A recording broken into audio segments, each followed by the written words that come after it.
Welcome back everyone to another review. I'm Robbie. I'm Jye. And Tomb Raider had just hit cinema screens. We've just seen it. Let's see what we thought of it and if it's actually a lot better than the Angelina Jolie fiasco that we had to sit through.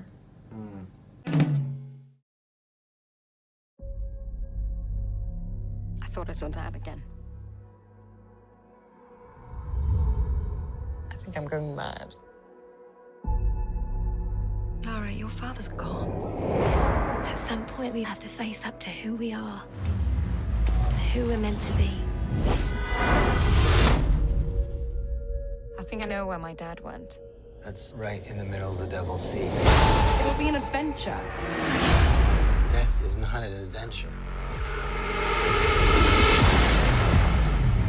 Tomb Raider was directed by, I don't know how to say this name properly, Raw Uthorg, I think. That's the wrong person. Yeah, apologies if I'm saying it completely wrong, which I think I am. But it's directed by him, and it stars Alicia Vikander, Dominic West, and Walton Goggins. Yeah, this is Hollywood's latest attempt at bringing Lara Croft to the big screen, and it's pretty much a reboot of the entire franchise. It's completely separate from the Angelina Jolie versions. Thank God. In this one, I don't know how closely this follows the video game plot or whatever, but in this one, Lara Croft is a bicycle courier, and she has to take control of her father's company after his disappearance, and she finds out he's actually not who he says he was, and he's an adventurer, and she follows his clues and ends up on her own adventure. Yeah, pretty much. There we go. Yeah. I played the game. I haven't played the new series of games that have been released. I played like the old ones back on like PC, like Windows 98 style. Yeah. And they were good fun. They were typical kind of like over the top action adventure kind of thing, Indiana Jones style thing, grave robbing and all that kind of stuff. Something that the Angelina Jolie films completely failed at doing. There was no sense of adventure or action or anything in those, whatever they were. This one, I'm not going to say it's a faithful reproduction, because it's not. But having said that, I think if they did a faithful reproduction, I don't think it would have translated 100% well to the big screen, which I think is something that a lot of video game adaptations get wrong. Well, yeah. They try to do exactly what's in the video game, and what you do in a video game doesn't really come across on the big screen. Right. As going along the video game adaptation talk here, a lot of them in the past have failed miserably. Like, I did not like Assassin's Creed. That was absolutely terrible. That was very bad. Warcraft was... Yeah, that was terrible. I don't think it was terrible. I didn't like it at all. It was mindless fun, but it was nothing like it should have been. This, I think, is one of the much, much better video game adaptations. I'd go as far as saying it's in the top tier of video game adaptations. This is, which isn't really saying much, like we just said, because there's so many bad ones. But luckily, this one is really good. The sense of adventure is there. After the film finished, we both said that it felt very similar to an Indiana Jones-esque adventure. Yeah, which is what I was expecting to have the same feeling finishing the old ones and just didn't have. Yeah.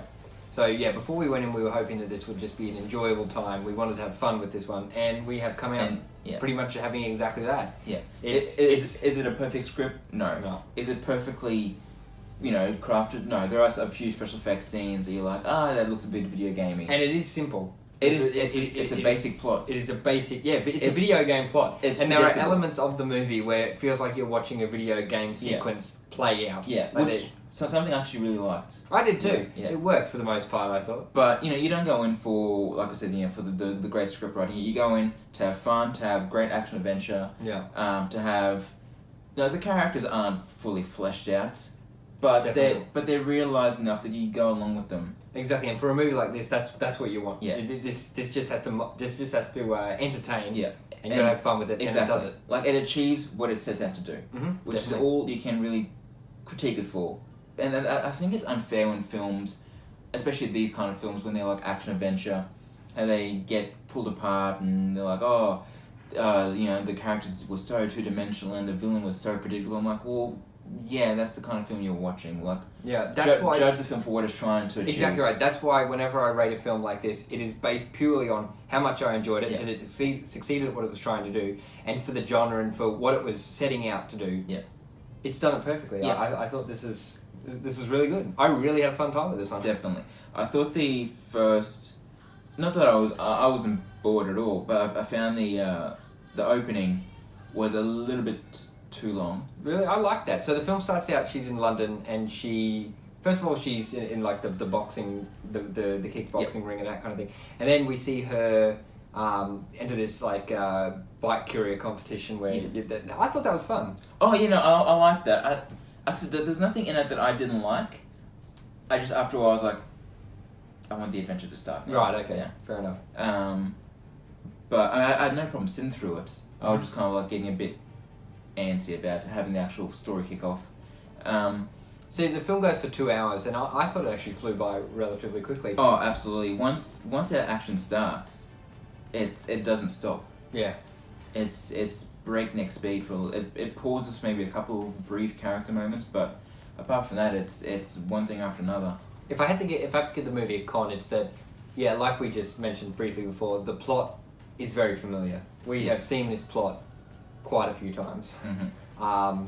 This one, however, just succeeds because it is fun. Yeah. And it feels fresh. Like I Definitely. liked it. There was a few moments when I was thinking, oh god, okay, we're starting to go down a bit the really over the top, completely unrealistic sci-fi magical route. Yeah. And I was like, this could really go off the rails here, and it doesn't. No. Thankfully, it doesn't. It keeps, while keeping everything still very heightened reality within like the video game world of it being an action adventure, where obviously she is very skilled. She gets out of stuff very easily. Yeah. Well, actually, not that easily in this one. No. But she still makes it out of things that regular human beings probably wouldn't make it out of. Yeah, she is not the Lara Croft from the video games in this. No, she. Really, she really is just beginning, and this is like you can see her learning, and there are moments in the film where she doesn't know what she's doing, and she does things for the first time, and you can tell. Definitely, and yeah, like you feel like there is vulnerability to her. Yeah. Something that was sorely missing from the previous two Tomb Raider films. You just felt like she was going to get out everything. She had danced for everything. She just knew what she was doing the entire time. I'm like, there's nothing compelling behind that. There's no conflict or anything. Here, the entire time, you feel like, even though you know she's 99% of the time going to make it out, you still feel like she is in mortal danger a lot of the time. For sure. The scene that you see briefly in the trailer when she goes over the waterfall and like clips onto the wing of the plane, that's a terrific sequence. Yep.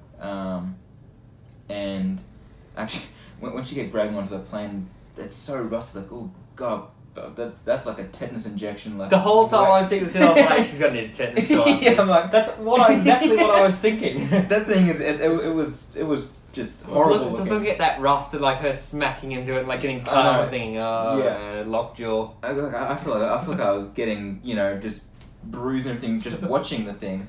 That was a terrific sequence. And Walton Goggins, he plays the villain, and like we said before with the rest of the film, it's nothing we haven't seen before, but he delivers it in a way that you don't care that you've seen it before. You go along for the ride. He is a bland villain. Like there isn't much to him that you really think, oh wow, I remember him as the villain. However, for the film, it works. He works quite well. Like I'm glad that he wasn't over the top. No, because if he had been over the top, it wouldn't have fit in with the rest of the tone of the film. So he plays that well. He feels sinister enough without it being, like I said, overplayed or anything. Yeah, and I think it works well that he is. He's not like, when I say bland, he's not like, oh, he's a crap villain. No. I mean bland as in like there's nothing you wouldn't remember back for him as the villain. Exactly. But I think that's good because it doesn't take away from Lara at all. Like because this is her story and this is her beginning and this. So I think I really like when villains are menacing without really saying much, and here he does that quite a few times. Like he'll walk onto the scene, and he won't say a word. He'll just point a gun at someone who's done the wrong thing, shoot them, and walk back off. Yeah. And that's the kind of villain he is. And I really like those kind of villains where it's just their presence that you know they're the bad guy. Yeah. They don't have to go on this massive villain speech and everything. He's surrounded by guys who are like twice his size and could easily beat him up, and yet he's the threatening one of the group. So yeah. He's quite unstable in this movie. And then of course we haven't really talked about Alicia Vikander yet. I thought she was terrific. Yeah, she's good. She was really terrific. you felt like she was capable of doing the things she was doing without her being a complete stretch. That's the thing. That's what Yeah. I was thinking. Like, I actually bought her doing these things. Yeah, that's right. Obviously, it helps that she's an Academy Award-winning actress, but she is so convincing in this movie. Yeah, It really was, and I'm really keen. If they do a sequel, I hope they do. I'm really keen to see more. Yeah, I went into this expecting like, yeah, this is just going to be another like early of the year film. You know, like this is going to be I've come out really enjoying it. And I want more. Yeah. Like, I want another movie. Definitely. So what star rating are you giving it? I'm giving it 4 stars. It was a lot of fun. Yeah, me too. I'm going 4 stars as well, which I wasn't expecting. Ladies first. Open the tube!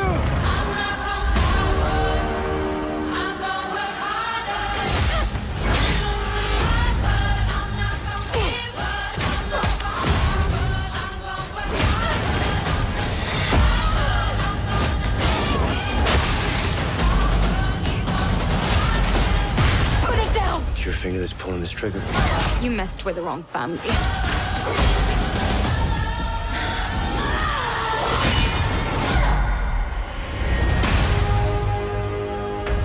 Alright guys, those are our thoughts on the new Tomb Raider film. Let us know what you thought of the film in the comments below. Did it compare to the last 2 crap ones? It was better. Not even in the same league. Yeah, let us know what you thought. Leave us a like, give us a comment. Until next time, we'll see you at the movies.